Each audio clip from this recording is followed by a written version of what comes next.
Hi, my name is Mary Isaacs. I am doing a MicroTeaching lesson on a ThinkPairShare. This is a best practice to increase and vary student participation in the classroom. It was created by Dr. Frank Lyman in 1981.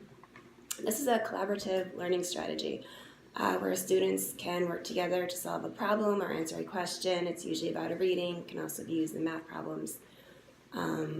The first step is they are given the question, they will think about it individually, and then they will share their answers with peers, and then we will discuss it as a group in the classroom. So prior to this, I had my students read The Rainbow Fish.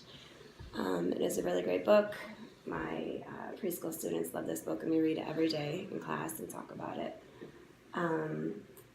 So that's the first step, is we would sit down and read the book together. Just for time's sake, I had them read it beforehand.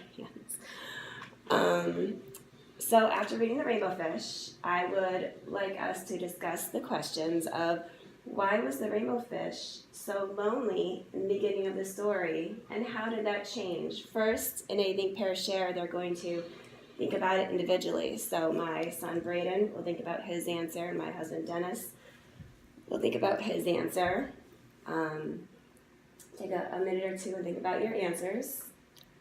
I want to drink.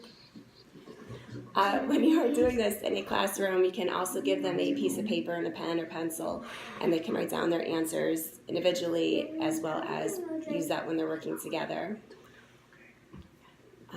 Okay, now that you've had a minute to think about your answers individually, I'm going to put you in pairs and you can discuss your answers. You guys can collaborate and discuss your answer for our story. And this is a good place where it would work really well for a math problem for struggling students. They can have their work shown on the paper and how they did it, excuse me, and discuss it with a partner that may have a little more knowledge on it or understand how to better solve the problem and kind of help each other work through it a little bit. But it works well with this is, they may have different opinions, why he was sad and how, or why this changed, and bring out some ideas that the other person may not have had on their own. Okay, have you had a minute to discuss? Yeah. Okay, so why do we think he was so sad in the beginning of the story? Because he was lonely and he never gave away his scales, so people got mad at him, and then they started. They thought bad of him because he wasn't sharing his scales. Okay, and how and why did that change by the end of the story? He started giving away some, and then he only had a couple left, and he started giving those, and then he started getting happy because he had more friends. Right, that's it. The main point was that he became more friendly with everybody else after he started giving them his scales, and he felt better about himself. Very good. So we could see that Braden had his input as to what changed and how it made him feel, and Dennis did as well.